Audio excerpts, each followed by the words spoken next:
Hey everybody, it's Kenny K here today, and I'm bringing you Zombie Island Massacre.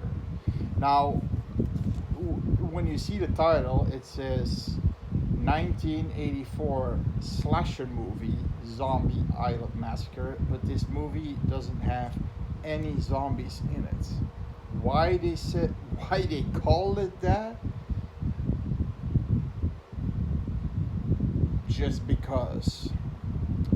The movie basically is about a hotel resort, and this trip organizer uh, goes to an island where there's this tribe, and they always perform these sort of voodoo masses in front of tourists.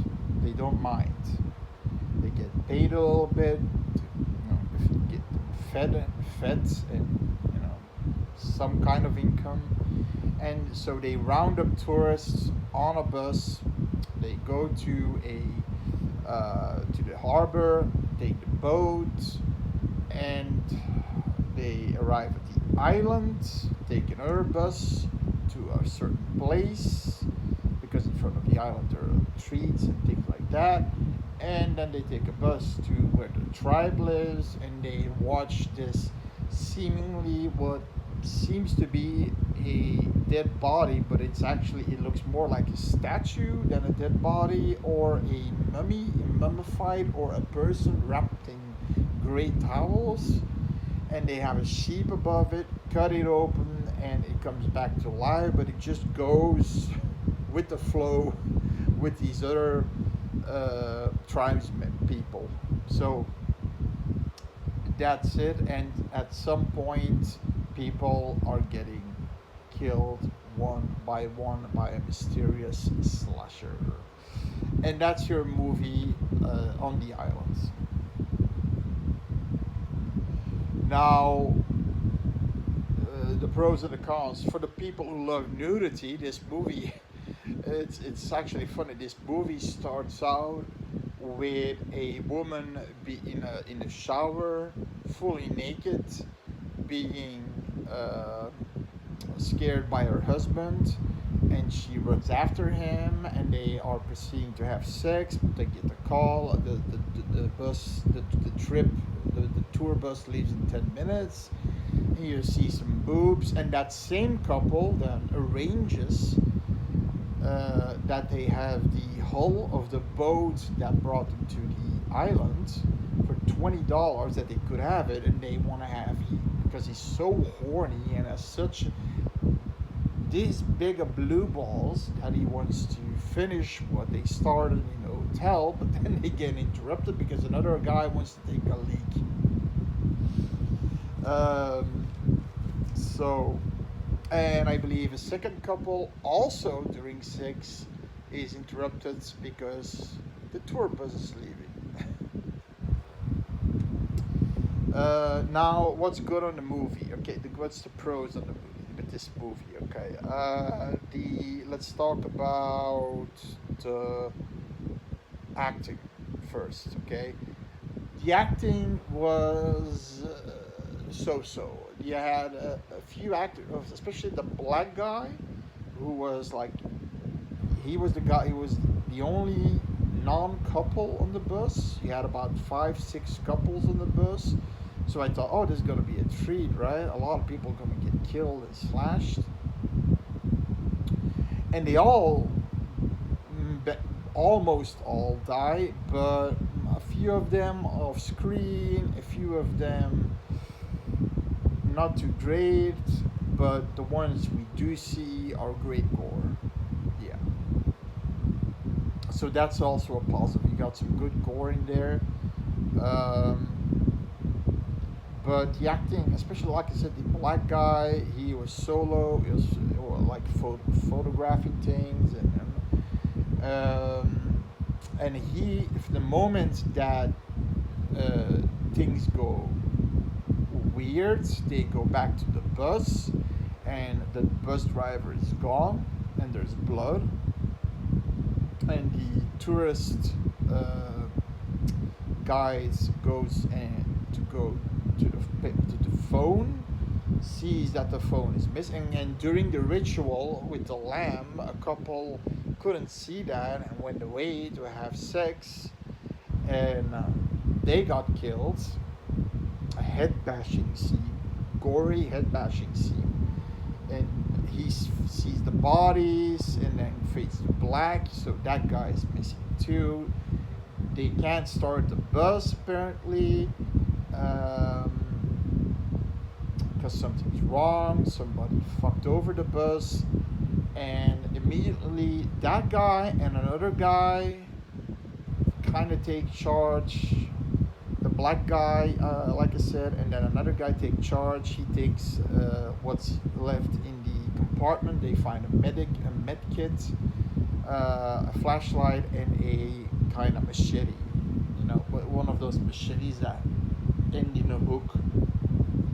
He also could find, when he is going to find the tourist guide, he finds he finds dead bodies. The couple that went away from the ritual, you know, he finds them strung up and fucked over, you know, and then he fights the killer. The killer comes out of the bushes because the killer uses uses the bushes from trees to feathers to flowers. Here's a scene of the killer's feet and legs, how the killer's going around.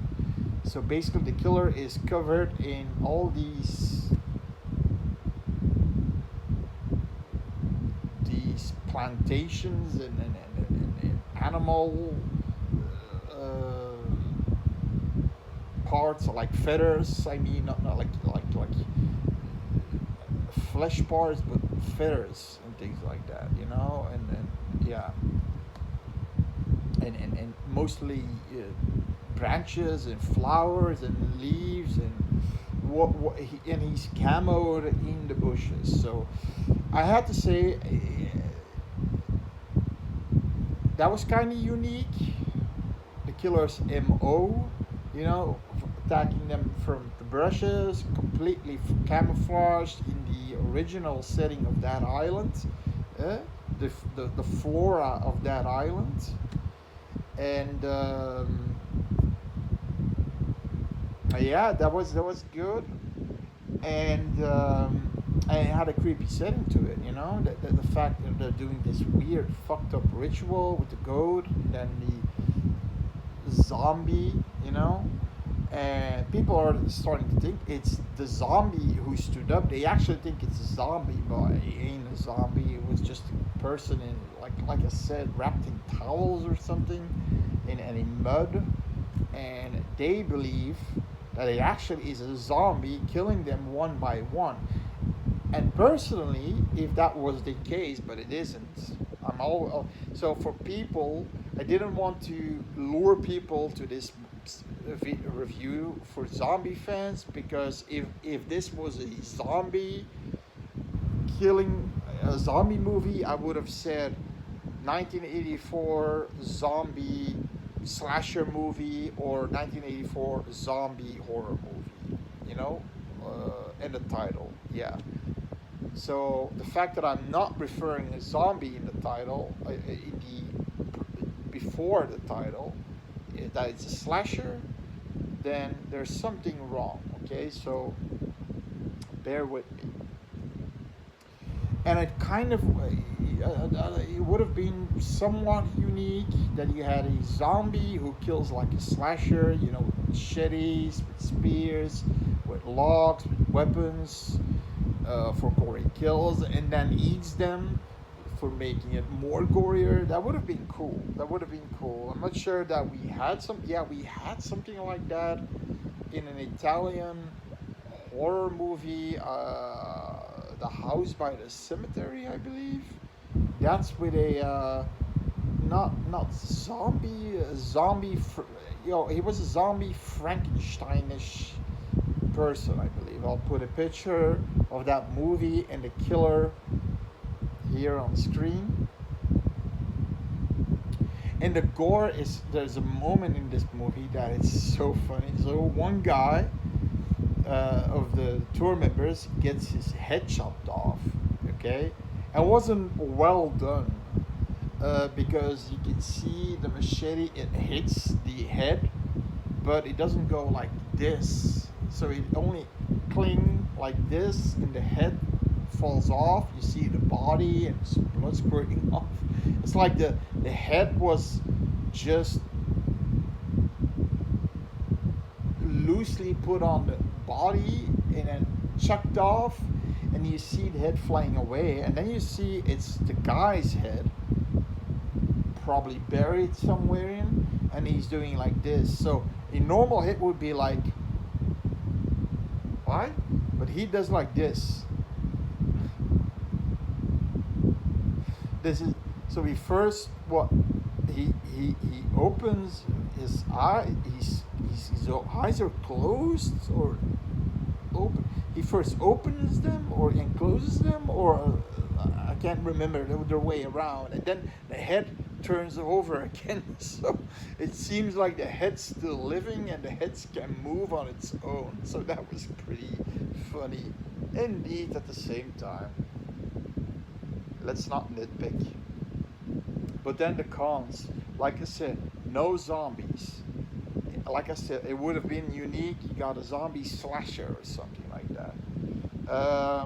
Then the twist in this movie is very disappointing. It goes off into the last 20 minutes or 25 minutes of the movie goes off into a completely different direction and becomes kind of a bit of a different genre.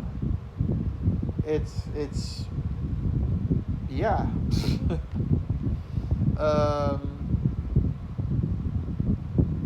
A small spoiler, apparently one or maybe two people of the 12 people, approximately 12 people on that bus are not who they're supposed to be, okay? And the reasons why they're there are secretive, okay? So like I said, you got about 5-6 couples and one solo guy, and then a tour driver and a tour guides, okay?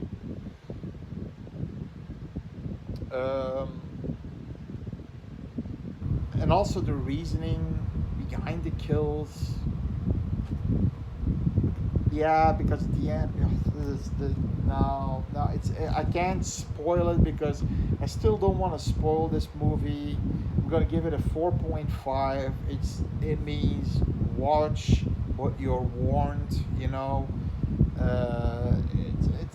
it's one of the, if you're a slasher aficionado.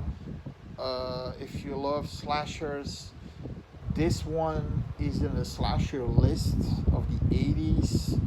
If you really want to see them all, I'm trying to go filtering the IMDb scores of, let's say, between 3 and 5.5 somewhere, and I'm filtering out the ugly, the bad, and the somewhat good and good movies, okay, for you guys. So the obscure ones basically. And I think Zombie Island Massacre is worth a watch, but I think a lot of slasher fans or horror fans will be kind of disappointed what happens at the last 20 minutes and the U-turn it takes, and that's basically my conclusion. So like I said, like, comment, subscribe. It's all free. It's all good, man. See you next review. Bye bye.